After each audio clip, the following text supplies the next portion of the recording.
वो बोला कि मस्जिद में घुस के हम लोग मारेंगे। अरे मस्जिद में घुस के मारने के लिए मुसलमान तो बाद में देखेंगे, ये दलित पहला तेरे सामने आएगा। अगर हिम्मत है तो मस्जिद में घुस के दिखा।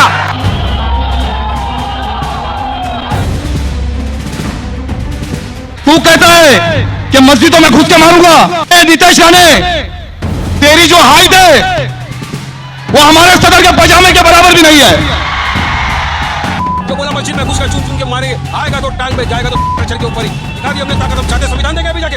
देश संविधान से चलेगा, कायदे कानून से चलेगा, किसी की दादागिरी से शांति से नहीं चलेगा। एकनाथ शिंदे, फडणवीस, अजित पवार, नरेंद्र मोदी, अमित शाह, सुनो हमारी इस बात को, अब शेर जाग चुका है।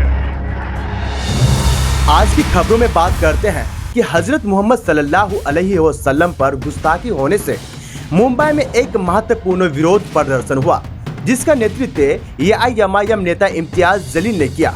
उन्होंने तिरंगा संविधान रैली की शुरुआत की, जिसका उद्देश्य महंत रामगिरी महाराज और भाजपा विधायक नितेश राणे के खिलाफ कार्रवाई की मांग करना था।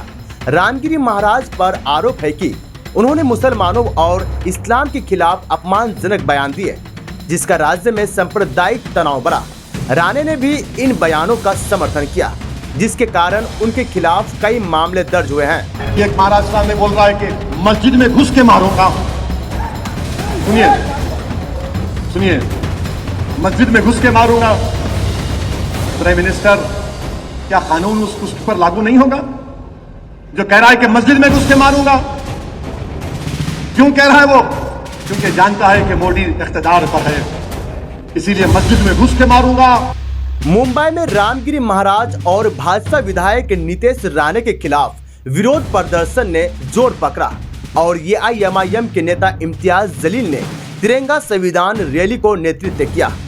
मुंबई में रामगिरी महाराज और भाजपा विधायक नितेश राणे के खिलाफ विरोध प्रदर्शन ने जोर पकड़ा और एआईएमआईएम के नेता इम्तियाज जलील ने तिरंगा संविधान रैली को नेतृत्व किया, जिसमें उन्होंने संविधान की प्रतियां महाराष्ट्र के नेताओं और पुलिस अधिकारियों को भेंट करने का इरादा जताया।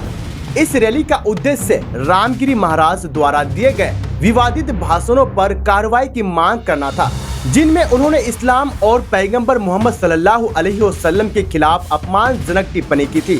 इसके चलते राज्य में सांप्रदायिक तनाव बढ़ा था। आपने कहा कि हमको तुम मारो, हमको पीटो, हमको जो जुल्म करना है करो, मगर याद रखो, मैं उन तमाम लोगों से कह रहा हूं कि मेरे रसूल सल्लल्लाहु अलैहि वसल्लम, जिसको अल्लाह रहमतुल आलमीन कहकर पुकारा, यानी मर्सी टू द मैनकाइंड। देखिए साहब, सरकार जानती है महाराष्ट्र के अंदर जो हरकतें हो रही है वो सरकार द्वारा ही चलाई जा रही है। पुलिस का कैसे इस्तेमाल किया जा रहा है, बहुत दुर्भाग्य के साथ ही करना पड़ रहा है। आज महाराष्ट्र में जो जाति, धर्म और मजहब की दीवारें खड़ी की जा रही है, जो दंगा भड़काने की कोशिशें की जा रही है, जो स्टेज के ऊपर खुले आम मुसलमानों को गालियां दे रहे हैं, ये धमकी दे रहे हैं कि हम मस्जिदों में घुस कर मारेंगे, तो क्या ये क्रिमिनल एक्ट नहीं है? क्या इसके ऊपर कार्रवाई नहीं होनी चाहिए? नहीं हो रही है। इस वजह से हमने ये फैसला किया कि हम मुंबई तक जाएंगे और महाराष्ट्र की सरकार, विशेषकर मुख्यमंत्री एकनाथ शिंदे साहब, जिन्होंने उस रामगिरी का समर्थन करते हुए ये कहा था की तुझ्या केशालाही आम्ही हात लावू देणार नहीं, म्हणजे इसका मतलब ये है कि जो मानसिकता इस रामगिरी की है वही मानसिकता लेके महाराष्ट्र के मुख्यमंत्री अगर काम कर रहे हैं, तो हम उन्हें ये एहसास दिलाने के लिए जा रहे हैं कि ये देश चलेगा तो कायदे के हिसाब से, ये राज्य चलेगा तो कानून के हिसाब से चलेगा। यहाँ पर आप संविधान के हिसाब से कार्य करिएगा। उसमें इस तरीके से किसी एक जाति, एक धर्म के हिसाब से काम मत करिएगा। साथ ही साथ हम पुलिस के वरिष्ठ अधिकारियों को भी ये बताने के लिए जा रहे हैं, महाराष्ट्र का इतिहास रहा है, एक से एक फाइनेस्ट ऑफिसर्स हमने पुलिस ऑफिसर्स महाराष्ट्र के अंदर देखे हैं। क्या वजह है कि 58-60 FIR रजिस्टर होने के बावजूद भी कोई पुलिस वाला काम करने के लिए तैयार नहीं है, एक्शन लेने के लिए तैयार नहीं है। इसलिए नहीं लेने के लिए तैयार है कि इनके माई बाप जो है, जो मुख्यमंत्री है, वो आके कहे हैं कि नहीं, इसको कुछ करना नहीं है, इसको इसके बाल को भी धक्का लगना नहीं चाहिए। जब उन्होंने कह दिया है तो उनके नीचे के जो प्यादे हैं वो स्टेज के ऊपर खड़े रह के मुसलमानों को हर रोज गालियां दे रहे थे। तो हम सिर्फ अकेले मुसलमान जा रहे हैं, ऐसा नहीं है। जलील ने यानी इम्तियाज जलील ने महाराष्ट्र की ऐतिहासिक संस्कृति और विचारधारा की याद दिलाते हुए सरकार से उचित कदम उठाने की अपील की। रामगिरी महाराज के विवादित भाषणों और नितेश राणे के समर्थन के खिलाफ बड़े पैमाने पर विरोध प्रदर्शन हुए और AIMIM नेता इम्तियाज जलील ने इन विरोध का नेतृत्व करते हुए तिरंगा संविधान रैली की रैली निकाली। ये रैली विशेष रूप में महाराष्ट्र की सांप्रदायिक स्थिति पर ध्यान केंद्रित करने और नफरत भरे भाषणों के खिलाफ कार्रवाई की मांग करने के लिए आयोजित की गई थी। महंत रामगिरी पर आरोप था कि उन्होंने इस्लाम और पैगंबर मोहम्मद सल्लल्लाहु अलैहि वसल्लम के खिलाफ अपमानजनक टिप्पणी की थी, जिसके बाद राज्य में सांप्रदायिक तनाव बढ़ गया था।